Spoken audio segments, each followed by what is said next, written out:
Test, 1, 2. All right. Good morning, everyone. I almost sounded like Drew Allen right there, didn't I?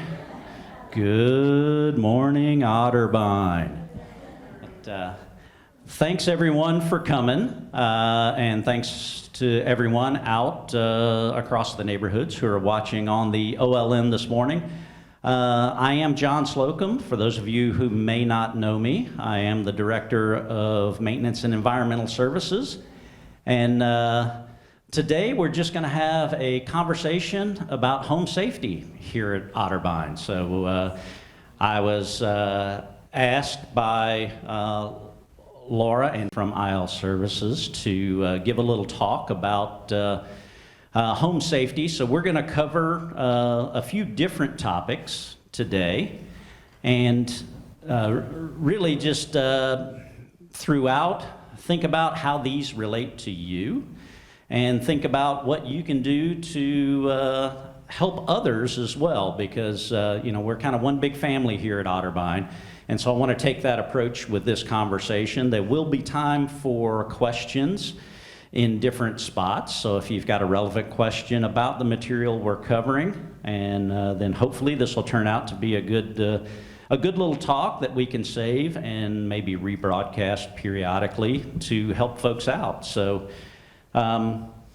with that, I always like to talk a little bit about safety and the meeting space that we're in.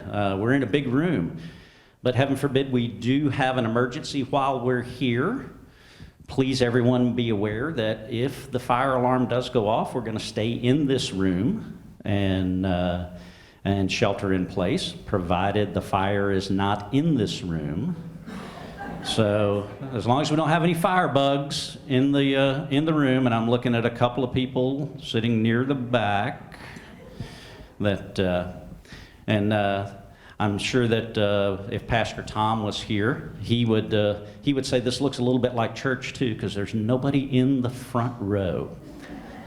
So now that we've got those little necessities out of the way, let's start by just a quick moment of prayer, if we would. So if you would, just take an attitude of prayer with me.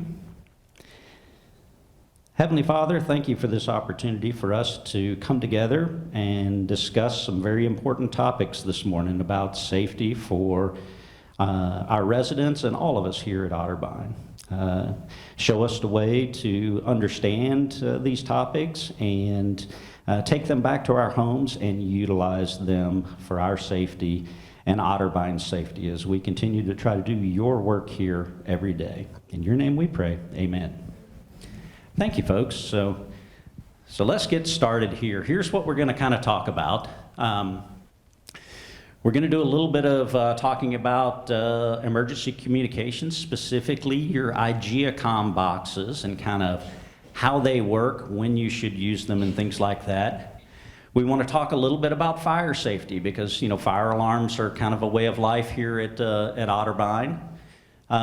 We'll talk a little bit about some other topics like some fall risk mitigation, and also how your particular home, and maybe a little thing that I don't particularly like the term hoarding, but it sometimes comes up. I think of it more as collecting, but how can that play a factor? We're just going to sprinkle some things in there because, one thing that I find as I get older, I always think to myself, I really shouldn't get rid of that particular thing because I'll have a use for it later on.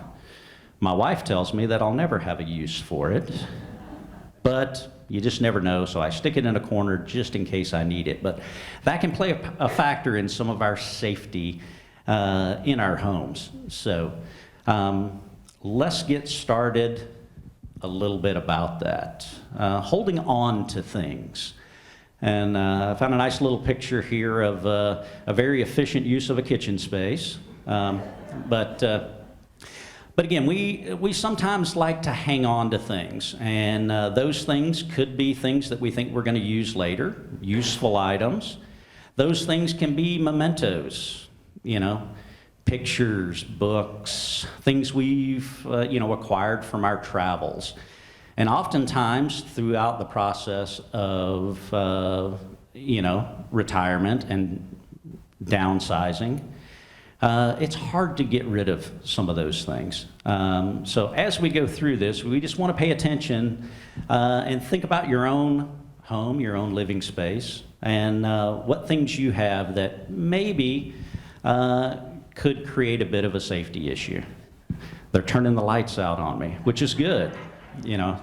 I've got a face for radio, not TV, so that works just fine with me. So keep thinking about those things, but we thought we would start with a little laugh there. But as we get into it, one of the big topics that a lot of folks often have questions about is our emergency communication system. And we're going to keep it on an independent living level here with the IGEA emergency call box. Are all of you familiar with this box? Hopefully you are, since it's in your home, correct? So what is it? How does it work? Should you use it? How do you use it? All questions we want to talk about here. So first and foremost, what is it? It's an emergency call box. If you need help in an emergency, it is one way for you to get help. It's got a big red button in the middle of it that says call on it. That is the emergency call button.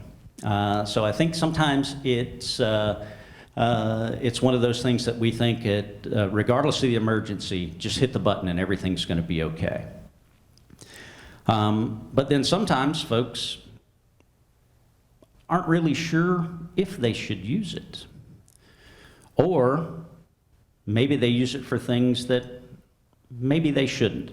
So let's think about, first and foremost, should you use it? Yes, you should definitely use it. When should you use it? What situations should you use it in? That's really the main question. When I do my new resident orientations and when I talk to folks, here's one very important thing, and probably the most important thing you need to think about when you say, should I use this box? Should I hit that button? If you know without a doubt you need EMS, you need 911, you're having a critical medical event or someone in your home is having a critical medical event, if your house is on fire, if it is something where you know 100% you need emergency services on site, the first thing I want you to do, if you're able, is not hit that red button. I want you to dial 911 with your phone. You say, John, well, what's the point of having an emergency call box if you want me to call 911? So here's the thing. When you call this emergency, when you use the emergency call box, it sets events in motion. When you call 911, it sets events in motion. Calling 911 sets those events in motion more quickly. So if you know you have a medical event, you've got a cardiac event, let's say, and you know you need medical assistance right away, call 911. What's going to happen there is they're going to immediately dispatch EMS to Otterbein. Thankfully, our EMS is right down the street. Turtle Creek is a great resource for us. They're going to be here within a matter of 3-4 minutes, usually. So 3 or 4 minutes response time. The difference being, if you hit the red button on your call box,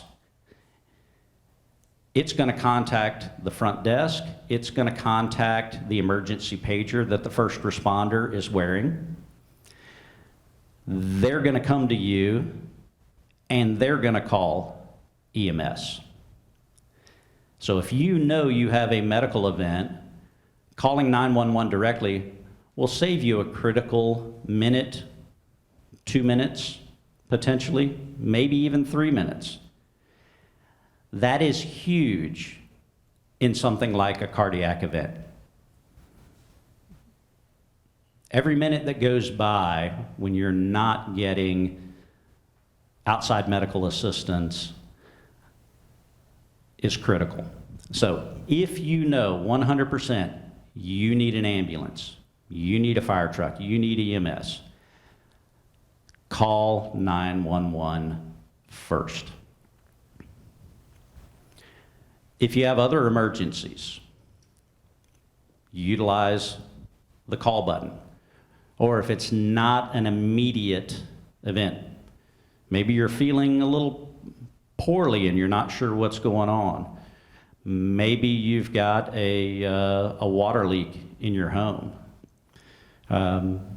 Those are things you can hit that button and get assistance.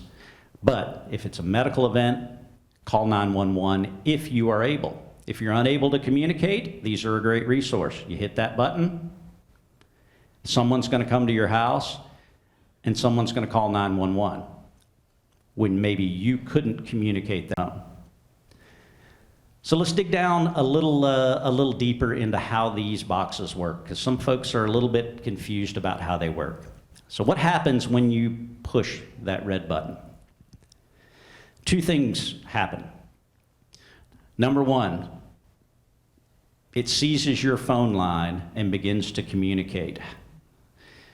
Communicates in those two ways. Number one, opens up a station with the front desk or the nurse on duty if it's after hours. The second thing it does is it sends your address to a pager that's carried by our first responder. That first responder may be a maintenance person, it may be our IL ambassador, it may be a security guard, depending on the time of day and day of the week. But it sends that address. The next thing that happens, the first responder drives to your address. The front desk is going to try to communicate with you through the box. If they can't communicate with you, they're going to assume the worst. They're going to assume that you're incapacitated and call 911. When the first responder gets to your home, they're going to knock on your door. If they don't get an answer, they're going to immediately enter and announce themselves and try to find out who he is. If you have been incapacitated, they're going to locate you in your home and immediately contact EMS, trying to render some first aid to you to help. So, critical steps there in our emergency response process. But you can see how there's a time where the person has to drive to your home to find out what the emergency is.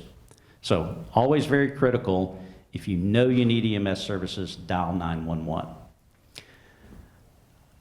Other accessories are connected to this box in your home. So in your home, you've got typically a pull cord in your restroom. It is wirelessly connected to this box. In most of the homes, with the exception of a couple of apartment buildings, your smoke detector is wirelessly connected to this box. So if the smoke detector goes off, it sends a signal through the box as well. And if you choose to wear a pendant, it is wirelessly connected to this box. So that's going to give you a range of use around your home. But if you're out for a walk on a sidewalk or over at Union Village, you're going to be out of that range. The range is typically somewhere around 50 feet. So it's going to cover you in your home, but not very far away from your home. Make sense? So with the IGEA boxes, they're set up on a quarterly PM every 13 weeks. We take and come by, usually it's Cassie Gibson or another maintenance guy coming to the courts, testing those boxes, replacing batteries as needed, and ensuring that they work correctly. If there's an issue, we report that and get it fixed through our IT department or our phone provider. So the IGEA boxes are very important in our response here. And one of the great things about them is they are a way to have two-way communication in the event of an emergency. That's one of the reasons we have this particular setup. It was very important to the leadership of Otterbein as a whole to have that two-way communication. So, questions about how the IGEA boxes work? It's not a question about how it works, but we have. Hold on just one second. So if they, if someone would come in to check the box and we went there, would they close the door so the kitty couldn't run away? Yes, if you, typically Cassie tries to get some notification out when we're doing that, but if you have a pet, you should know what day of the week. Occasionally those get changed around because of emergencies, but yes, we are cognizant about animals in the home. We also, we'll also check the smoke detectors, but if we have an animal in the home that doesn't respond well to loud noises, we'll always try to have the resident home when we do that, because I have 2 dogs myself. Don't want those pets getting upset with loud noise. Thank you. So. Here, I got it right here. Maybe nobody else has done this, but my IGEA box is in the hallway right next to my hall light. And one night when I was looking for the light switch, I pushed it by mistake. I immediately pushed cancel, which was the wrong thing to do, because she wanted to know, was I okay, because the security guard was going to come out and everything. So you're supposed to stay on and say, talk to them.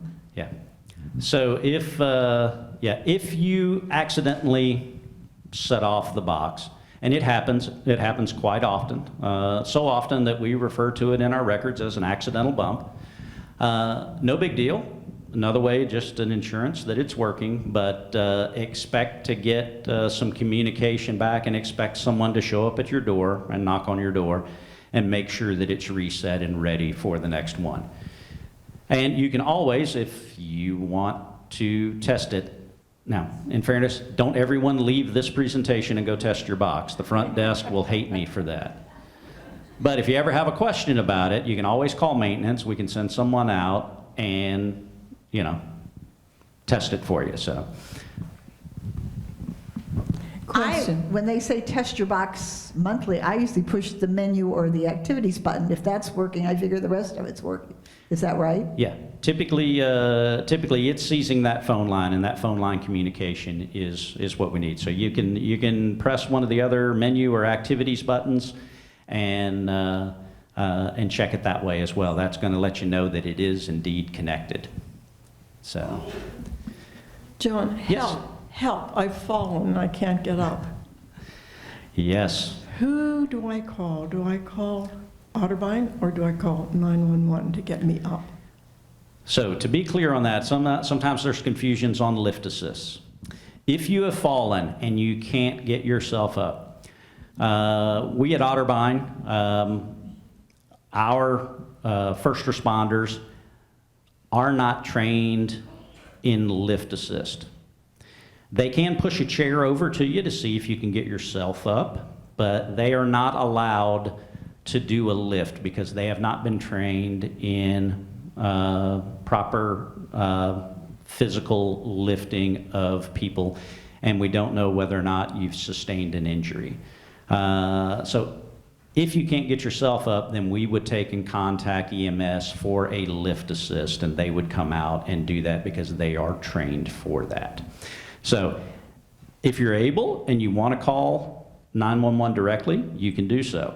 Or if you're not able and you have a pendant or you can reach your pull cord or something like that, because it's typically very difficult to reach that button if you're on the floor, then do that so we can come out. We can try to assist with a chair or something to give you something to hold on to, or we can call EMS for you. So, yes.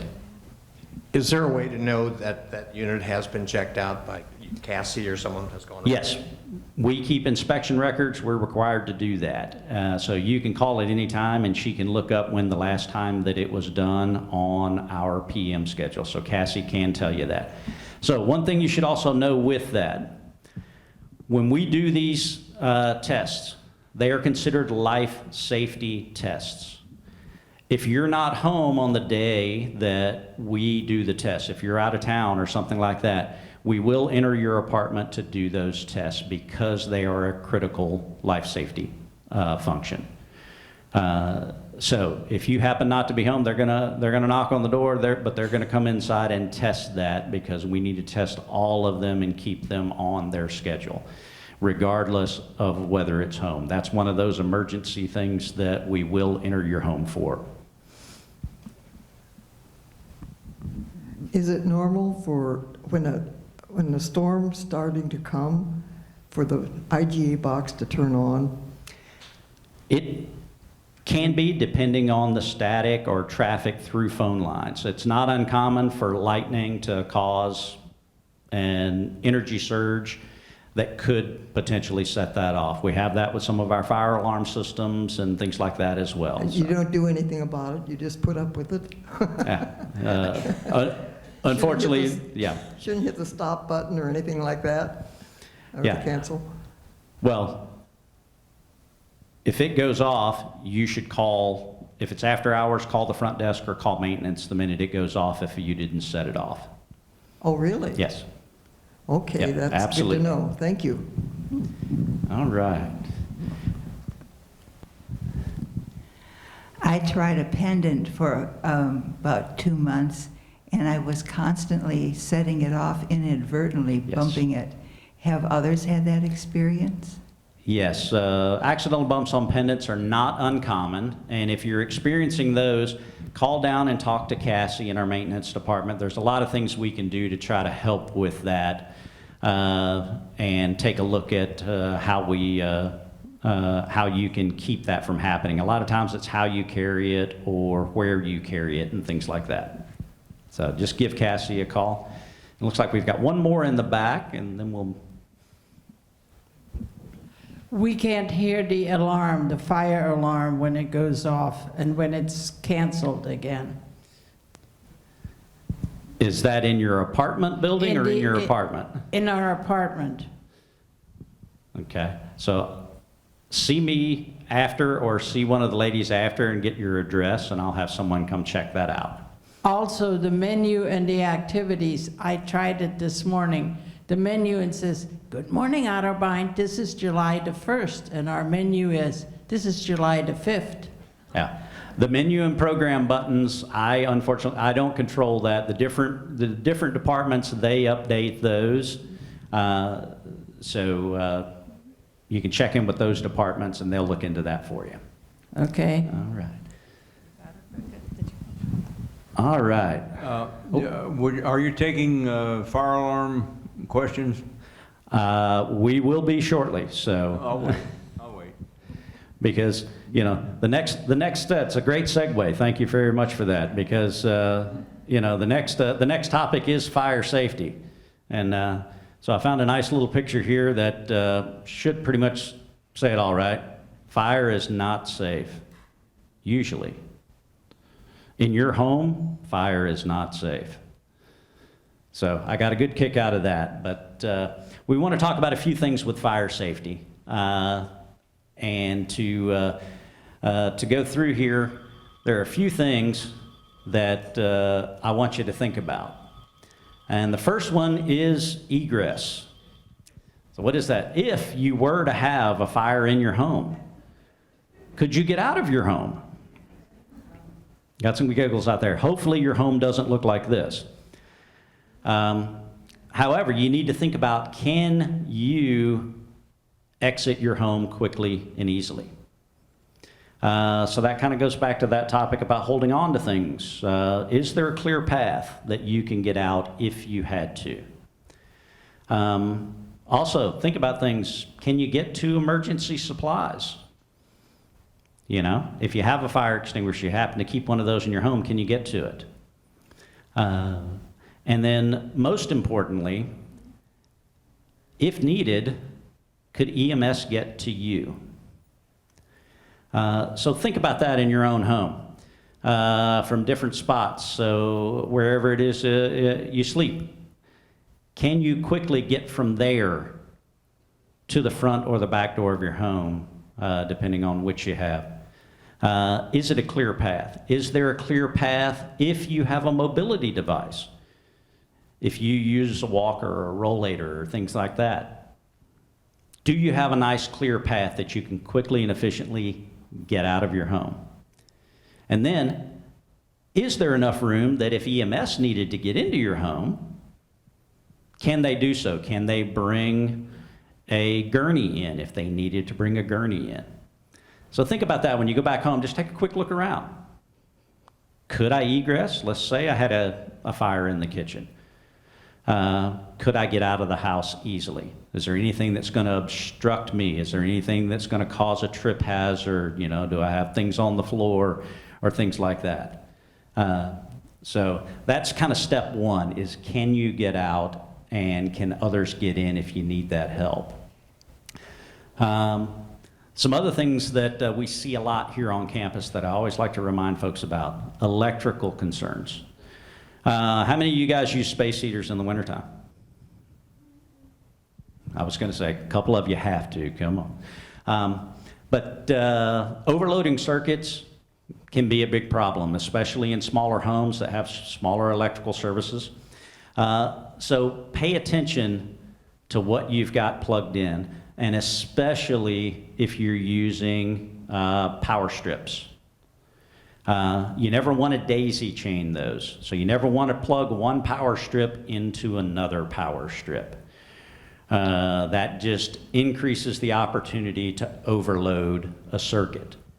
The other thing, especially with space heaters or other high amp draw devices, think refrigerators, heaters, air conditioners, other types of medical equipment that use a lot of power. You want to plug those always directly into a wall outlet. You never want to plug those into an extension cord or a power strip.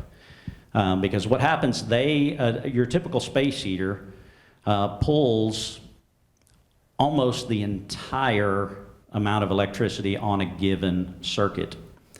So you don't want to have it tied in with a lot of other high energy use appliances. Same thing goes for things like coffee makers and toasters and things like that.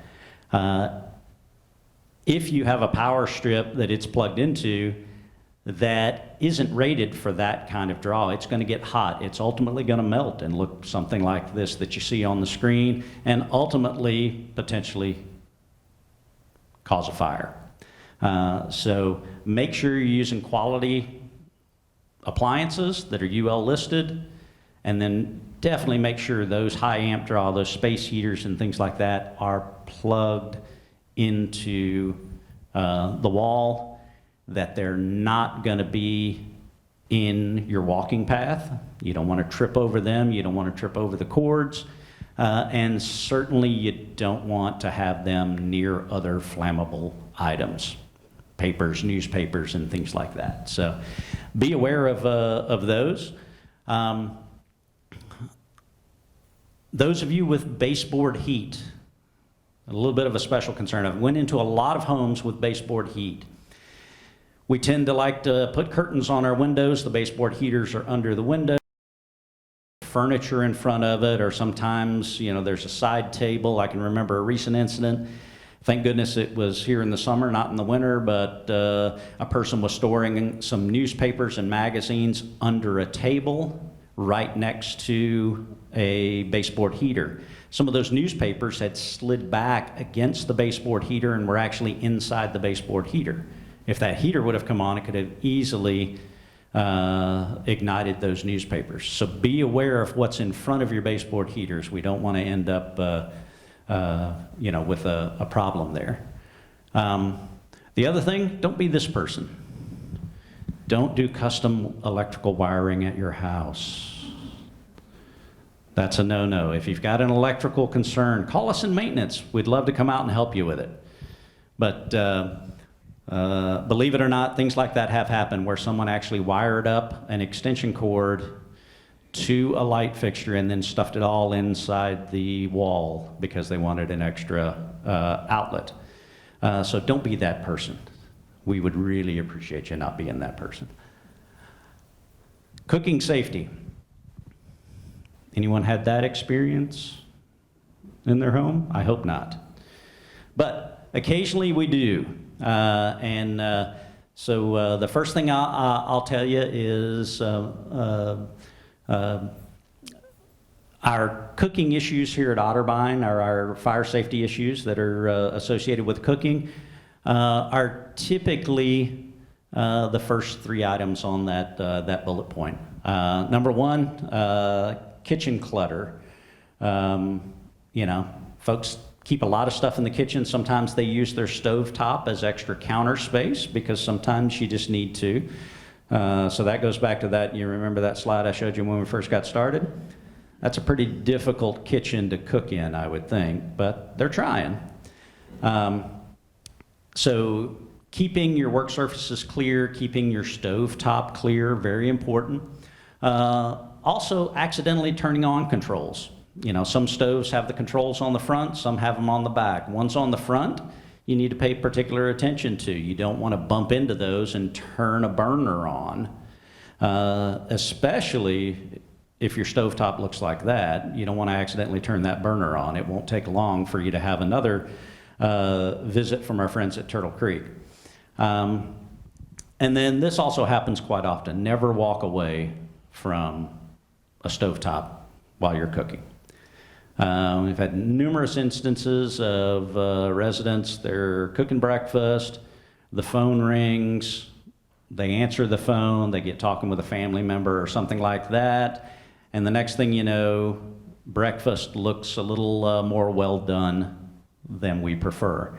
And you have a situation like that. The other thing, never use water to put a cooking fire out. Water and grease, they really don't mix. That can create a huge problem. Preferably have a pan lid on hand. If you get something that starts burning, cover it up with a pan lid and deny it of oxygen. That will help tremendously. Another big problem, microwaves. Once in a blue moon, we get someone who puts some popcorn in the microwave, sets it for 3 minutes, or they thought they set it for 3 minutes. Turns out they set it for 30 minutes. That changes things significantly. So be aware of what you're putting in the microwave. Make sure that they're microwave safe as well, because some things will catch fire in a microwave.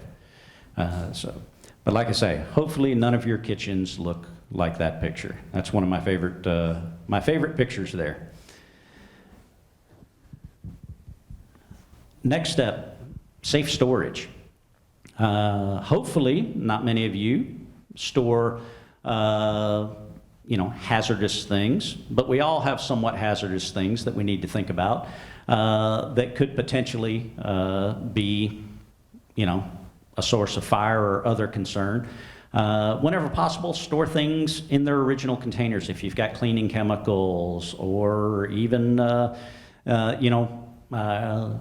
flammable hair products. I remember my mom used to use the old Aquanet hairspray, and you get that near an open flame and you can have some fun with that. She didn't think it was as fun as we did when we were kids, but store them in original containers so that you know what they are. If you do have something that's not in an original container, make sure it's labeled so you don't forget what it is. And then if there's someone that they need to be out of reach from in your home, keep them out of reach. If you have grandkids that visit or things like that, make sure that they can't get them. Obviously, we don't want to store flammables. We don't want to store gasoline and things like that inside of your home. And also another big one here, furnace and water heater closets. They are just that. They are closets for the furnace and water heater. They are not storage closets. Especially if you have a gas furnace, you never want to introduce other items into those spaces, they need that fresh combustion air to work properly. You don't want to take a chance on something getting too close to a pilot light or anything like that. So those should not be used as storage areas. And then a few other storage considerations that you want to think about. Food storage safety. Think about this. If you're keeping a lot of food in your home, how is it stored? Is it stored at the proper temperature? If you keep a lot of stuff in your freezer, especially, if you overpack your freezer, it's not going to want to work properly and it'll freeze up. So you got to have some space for air to circulate inside of a freezer. Think about other things, like if you keep bird seed or things like that. Where do you store it? Do you keep it in containers that pests can't get into? If you have a problem with food storage, give us a call. Let us help you, give you some ideas about maybe ways you can store things to better keep them fresh and pest-free. We do have some folks on campus who have weapons, firearms. Again, you want to safely store those. You want to limit access to those, especially if you've got grandkids that visit and things like that. So please consider safe storage for any weapons or firearms you have. And then a couple of things about golf carts to consider. A lot of us have golf carts. We like to keep them in our garages. We also like to charge them. Most golf carts, when you charge them, the batteries will off-gas. That can cause your carbon monoxide detector to go off occasionally. So I encourage you, if you're charging your golf cart inside the garage, crack the garage door a little bit. Just raise it up a little bit, get some fresh air in there. That always helps with off-gassing. Also, you always want to be aware of your battery charger. Make sure it's in good condition. Wherever you store it, make sure that it is not covered over with things that's going to limit airflow around it, because they create heat as well. And also check your wiring on it to make sure it's free from any damage. That's especially true if you run it out from under your garage door and charge your cart outside. So you don't want that wire to get nicked and potentially create a spark or something like that. So a lot of things when it comes to storage issues. So before we go on to the next topic, any questions on just, fire prevention things? First. Yeah. This refers to the fire alarm in the apartment. I'm in LEC. The other evening, I don't know how long ago, but a week or two ago, midnight to 1 a.m., the alarm went off, and usually it goes off fairly quickly. Well, I counted up to 8,000 and it still hadn't gone off. But that bothered my ears a little bit, so I put my head under the covers. Is there anything that can help with that, or that we just got to put up with it? Well, so here's the thing with fire alarm systems. In the apartments, some of them are tied into a building-wide system that's required by code. Out in the independent living homes, they have more residential style, but it's going to continue to alarm until it's determined that it's a false alarm. It's also going to continue to alarm until things are cleared enough to be able to reset the system. So if an apartment is filled with smoke, we can't reset that system until we're sure that the fire is out and the smoke is. So the amount of time that a fire alarm goes off typically is a direct result of how much smoke is associated with the alarm going off to begin with. Or in some cases, how much water, if a water flow alarm goes off. So it all comes down to what the nature of the fire is. Turn it off and reset it when we know that the things are safe. One other thing to think about, for those of you who live in apartment buildings especially, if the fire alarm goes off and the fire is not in your apartment, please stay in your apartment. Don't immediately go to the front door of your door and look out in the hallway and say, what's going on? Because the fire or the smoke may well be in the hallway, and once you open that door, you have now introduced that into your apartment. Your apartment door is fire rated. It's going to offer you some protection against fire and smoke entering your apartment. So always stay in your apartment in the event of a fire, unless, of course, the fire's in your apartment. Then please exit your apartment quickly. So, yes. I'd like to go back to the microwave for a second. I've lived here a couple of years, and the most of them, I assume, are above the stove. And that is not a good idea. My neighbor, Peggy, had shoulder surgery. She could not reach up and use her microwave. So we ended up, and I decided I didn't want to pull out something heavy and hot and drop it. So we ordered small microwaves for our counter, which we love, because you pull your hot food out onto the counter, you never have to lift it. And we asked if Otterbein would pay for those, and they said no. But it's really a safety thing, because I had one in my house and I hardly ever used it because it was dangerous. So that's my sentence. Yeah. Well, and that's a great point. Being aware of safety concerns in your home and what works for you, right?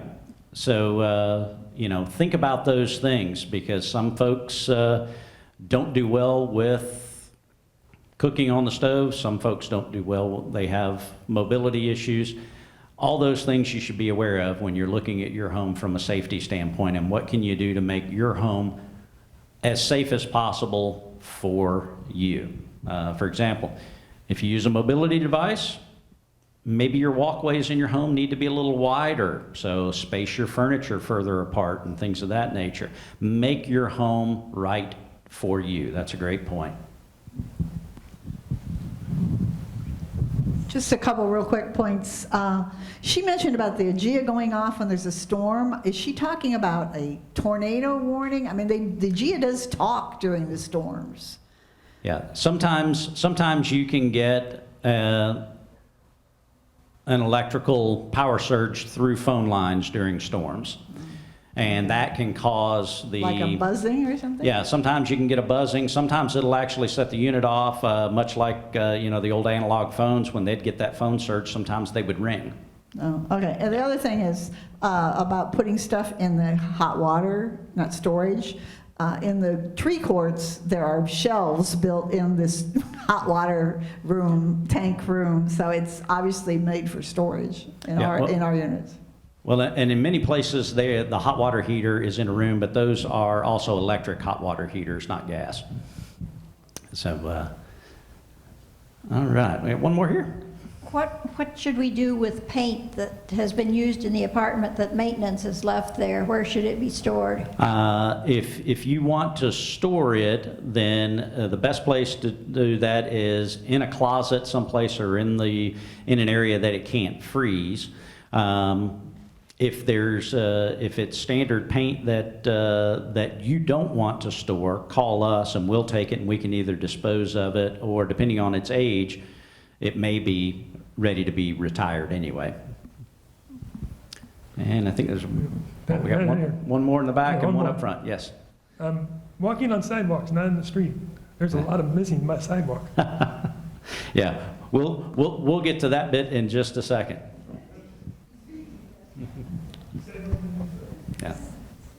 I understand every apartment, you speak a lot about the houses, but how about the apartments, has a plug that is connected to a generator if the electricity goes off. Now, we had that happen, and at the time we needed that, we didn't know where it was, and it was not painted red. Aren't they supposed to be red? They are typically not painted red. How do you in know where they the are apartments. then? If you call down to the maintenance office, if you're not aware of which outlets it is, they can take and pull the floor plan and tell you which one it is. Okay. We'll see.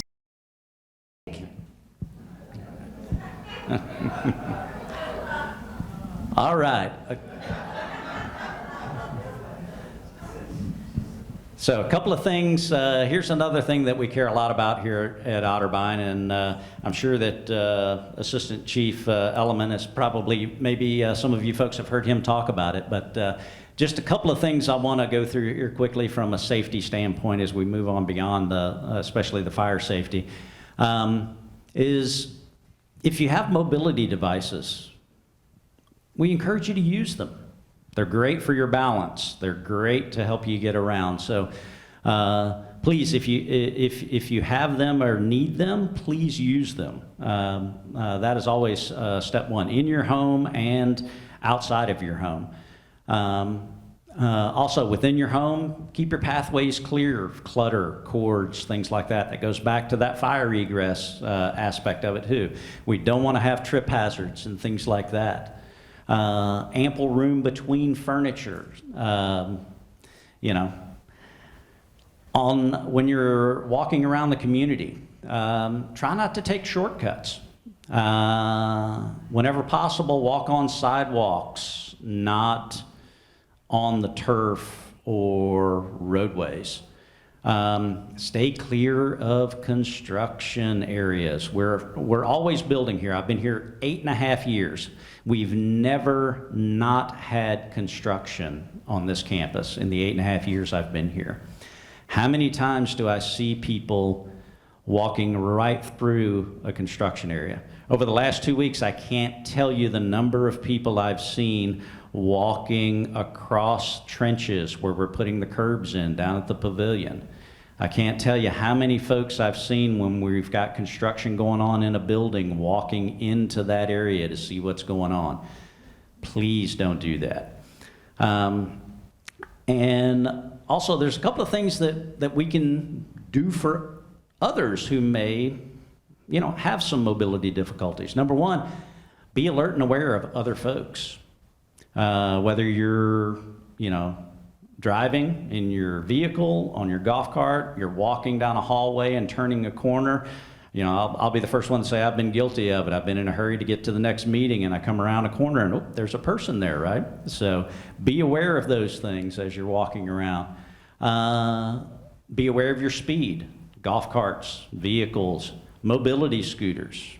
How many times have we almost gotten run over by somebody in a mobility scooter that didn't see you? Or they were in a hurry.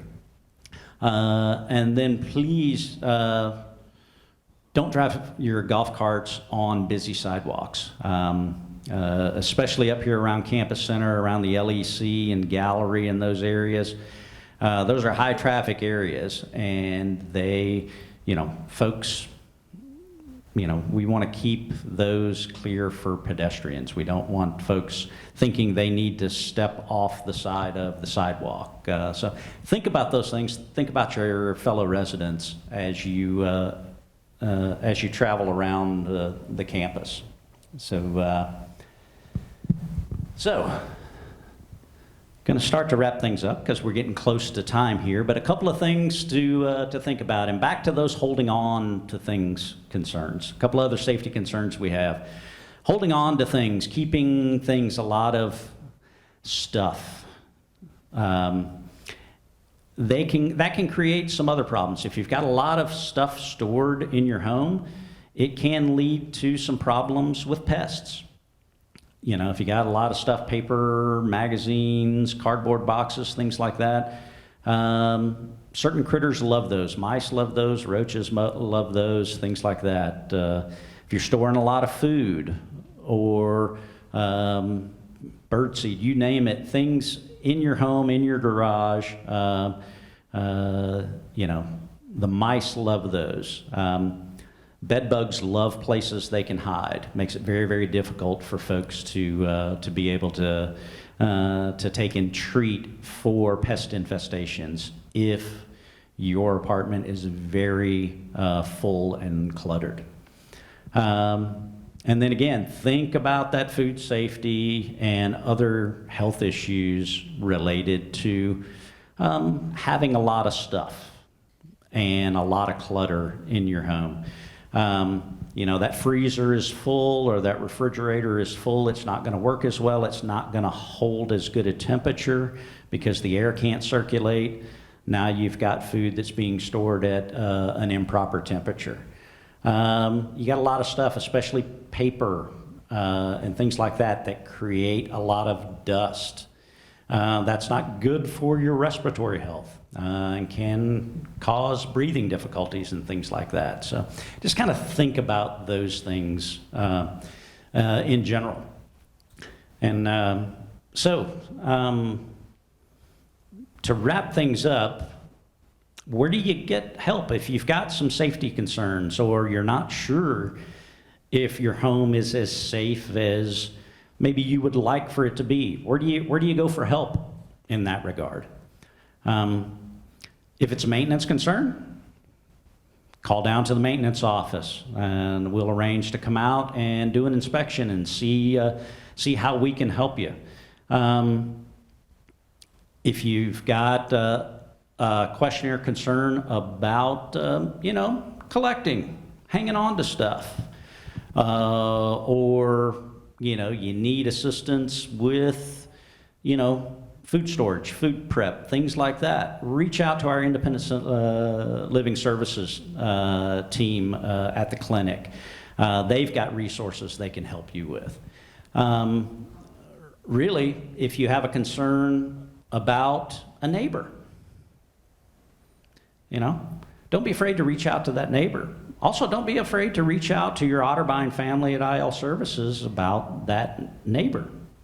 We are one big family here.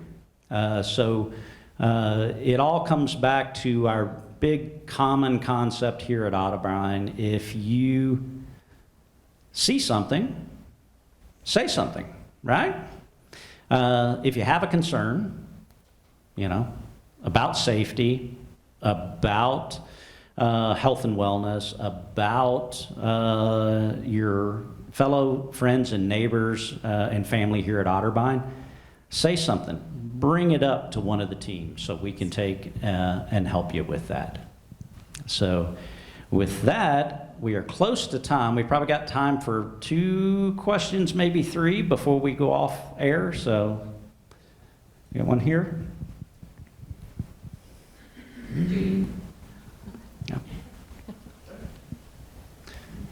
We'll get her and then we'll come to you. Be sure when you get your groceries to check, because the stores won't know if, hate to say this, roaches come in from out of the state. Be sure you look in the bags and check them. Plus, always wipe the top of your cans off, because you don't know what's been crawling across those cans, and you don't want to open it and get some of that in your food. Great points. There's your health and wellness tip of the day right there. Yeah, one more here. Going back to your EMS comment about call 911, the scenario is somebody calls, but they're on the floor and they can't get to the door. EMS gets there before Otterbein people. Will they break in the door? If they have to. I can't think of a time in my time here where they've had to break into a door unless the door was blocked for some reason. Okay. Yeah, but yes, we will break in if we have to. We have done that when a door was blocked. So, all right, folks. Well, we are just about off the air. So for all the folks out at OLN, thank you very much. For all you guys in the room here, thank you for your questions. I hope this has been helpful for you. Thank you, John. We really appreciate John and his expertise. He has a genuine care and concern for resident safety, and we just appreciate you so much on our campus, John. Thank you guys for joining us today. I hope this was informative, and I wanted to announce too that next month our Project Bloom educational series topic is healthy brains. So we have a volunteer from the Alzheimer's Association who will be talking about how we can keep our brains healthy. So it's a great topic for all, whether you have dementia or not. It's always good to exercise that muscle. So I hope to see you guys and spread the word for that event. It's going to be really informative as well. So have a great day. Thanks.